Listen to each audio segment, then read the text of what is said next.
One Kawan TV1. Assalamualaikum warahmatullahi wabarakatuh. Waalaikumsalam warahmatullahi Kembali lagi wabarakatuh. hadir di tengah-tengah kita pada sore hari ini. Kita masih ketemu kembali, Siap. jumpa lagi sama abang kita, senior kita, Bapak Taufik. Apa kabar, Pak? Terima kasih. Alhamdulillah baik. Sehat Sehat walafiat. selalu. Amin. Amin ya Allah. Senang banget. Bang, ini rame lagi nih Bang. Satu hal yang rame dan masih mengiang-ngiang di telinga kita. 3 minggu mungkin 1 bulan lah. Sampai tadi malam pun rame di medsos di mana-mana. Kita dulu kenal dia namanya pakai julukan Gus, ya. Lalu dikomplain nih dari mana-mana, tidak, beliau itu bukan Gus. Jadi namanya Fuad ya, Muhammad Fuad Pleret. Nah ini Bang, menyambung pembicaraan Abang. Beberapa hari waktu ini Abang sering mengatakan PKI gaya baru. Sekarang bener-bener nih ditunjukin nih. Ini keluar nih PKI gaya barunya nih. Bahkan anak cucu PKI-nya ada nih. Bahkan ngaku-ngaku nih dan menjelekkan untuk mengadu-ngadu umat Islam. Bagaimana pandangan Abang tentang Fuad Pleret ini? Saya sih nggak kaget ya.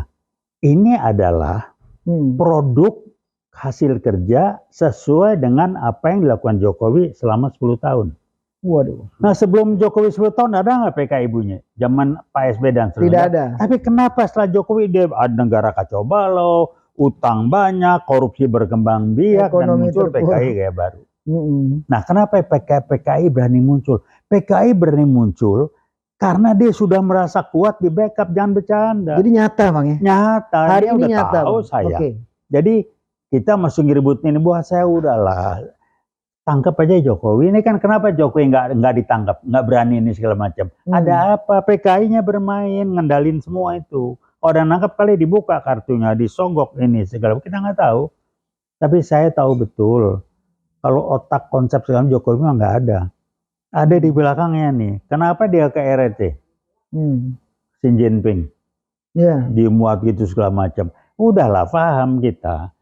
Nah itu cek kenapa dia sibuk naik kain. Kan Cina-Cina dari RRC yang komunis mau pada masuk itu. Dan udah pada masuk sekarang. Betul. Jadi kalau saya sih nggak heran.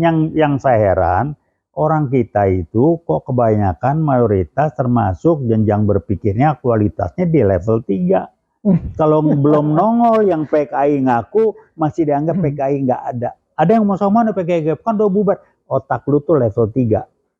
Level 3 tuh baru ngelihat, baru ngerti kalau udah terjadi dan dia kebentur. Jadi nunggu kejadian dulu. Kejadian baru Kejedot dulu. ya benar. Kejedot Yang dulu. namanya kemampuan antisipatif membaca ini nggak sampai otak level 3. Dari berapa level 8. Iya. Nah Jokowi itu main di sini.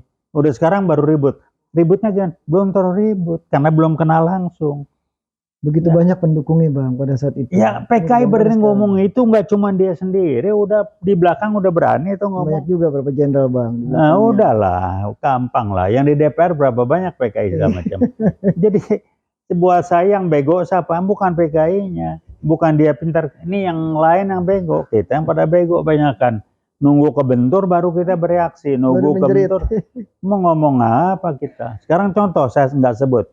Dari menteri-menteri yang gabung yang ditarik Pak Prabowo, ada yang udah nggak benar namanya masih muncul lagi bagaimana? Iya banyak sekali. Nah, cobalah. Jadi dalam memutuskannya hidup simpel ya. Kalau saya hidup kita bilang benar satu dasar kita nilai-nilai hidup yang kita pakai. Tapi politik menjadi nggak benar karena politikus di zaman sekarang ini tidak punya prinsip atau nilai-nilai hidup. Politik itu cuma dulu. Para pendiri bangsa kita jelas prinsip hidup, jelas nilai-nilainya. Sekarang nggak dianggap itu biasa. Kalau politisi itu biasa tidak punya prinsip. Dianggap karena politik. Lo yang brengsek, lo yang nggak punya nilai, disalahin politik. Bagaimana politik? Imbasnya banyak mana-mana. Yang lihat Bung Karno, Bung Hatta segala macam punya prinsip. Kok Agus Salim punya prinsip, nilainya jelas. Lo yang nggak punya prinsip, main-main menyalahkan politik. Politik itu, wah politik yang salah. Lo yang Bang, orang nggak punya Bang, prinsip, kan politik sekarang itu. ini Bang udah jelas nih, nyata Bang. Terus tanggapan Abang begitu dekat dengan Pak Presiden terpilih kita nih, Pak Prabowo. Abang juga sahabat sama beliau. Apakah Pak Prabowo ini berani tangkap-tanggapin mereka itu semua? Menurut Abang bagaimana? Begini ya, saya terakhir lihat di medsos ketika beliau ngomong lagi, ada statementnya itu, kesimpulan saya, nilai-nilai prinsip hidup dia masih tetap belum berubah. Itu yang saya pegang. Apa? Dia nggak akan korup, dia tidak cari makan dia akan berjuang buat bangsa. Itu saya tahu persis. Nah, saya nggak tahu lingkungannya seperti apa. Kenapa kalau susah benar? Saya nggak tahu. Mestinya Pak Prabowo bisa mengatasi itu. Iwat siap kok bergerak. Cuman saya kan sudah lama tidak ada komunikasi langsung dengan beliau. Saya ngikutin, saya kenal lingkungannya segala macam. Jadi ada faktor X apa atau siapa yang bikin jadi kayak begini, saya nggak tahu. Tapi yang jelas adalah kelompok PKI baru ini berusaha memperlemah lawan dalam tanda petik atau tidak dalam tanda petik supaya jinak digelontorin duit. Ada rumor salah satu orang dekat Pak Prabowo duitnya begini, punya jet pribadi. Saya nggak komentar, saya nggak tahu. Buat saya nggak heran. Karena orang-orang yang begitu. Jadi politikus sekarang sekarang gini ya, simple. Saya ngomong sama teman saya dari etnis Cina, sangat nasionalis. Dia bilang apa? Kalau di kita nih, Bang Taufik, kita bilang Cina itu bla bla bla negatif, benar memang. Tapi mereka juga ngelihat yang sesokol pribumi ini negatif. Kenapa? Disebut negatif karena berpikirnya nggak jelas, ikut arus kiri kanan segala macam. Contohnya begini. Kita pengen kalau orang yang tadi sebut itu dia berduit, maka untuk dia harus nunjukin ke publik bahwa dia berduit. Beli ini, beli itu segala macam untuk nunjukin dia berduit. Maaf, yang namanya Cina-Cina kalau berduit yang tampilnya nggak perlu. Saya pernah ngobrol, yang perlu tahu kita berduit itu cuma satu, bank, relasi bisnis kita dan teman dekat kita. Yang lain nggak usah. Ya kita nggak. Kalau gue berduit, seluruh dunia mesti tahu. Gue beli jet, beli ini. Itulah mentalitas. Kalau gue nanya, mentalitas inlander. Kere munggah balik. Dia berasa hebat kalau dia punya ini. Sama kalau gue yang golongan emak merasa hebat kalau beli tas mereknya merek yang berasa hebat. Ya kan? Iya, jadi kalau dia nggak pakai merek hebat, dia bukan apa. Ini mental apa? Orang kalau hebat bukan karena merek yang dipakai. Jadi kembali masalah mental ya Bang? Masalah bukan mental, kualitas berpikirnya, kualitas nilai hidupnya. Orang yang tidak punya prinsip. Orang tidak punya harga diri, tidak punya keyakinan. Berarti termasuk politikus sekarang juga begitu? Banyak yang begitu. Makanya kalau dia ini berduit, jadi dia cari duit untuk menunjukkan dia hebat. Punya ini, pamer mobil di garasi, buat apa? Dia nggak pikirin tuh, ya indeks IHSG jatuh, terjun. Bukan itu, ya buat kan, apa? Strong sampai 17.000 orang lebih. Kalau hebat itu, nih makanya yang teman saya bilang, kalau kita hebat itu yang perlu tahu hebat adalah bank, institusi terkait, relasi kita, teman kita, orang lain nggak perlu hebat. Jadi kita kalau hebat, supaya dibilang hebat, tampil dengan materi yang wah. Semua orang kecil tahu gua pakai ini, pakai itu.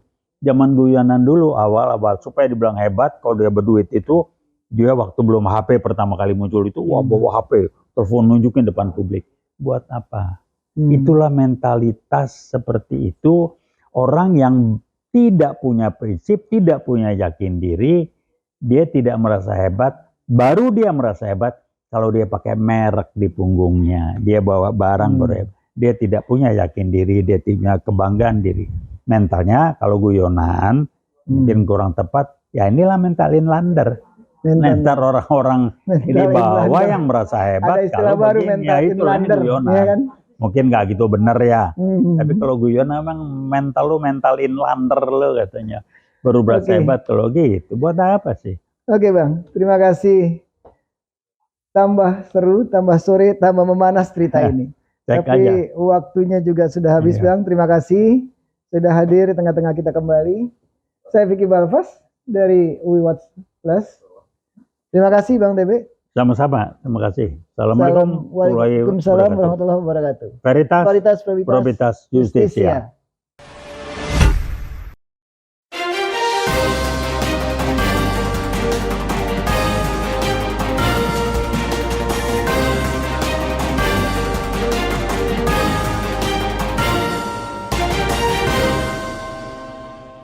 1K1 TV1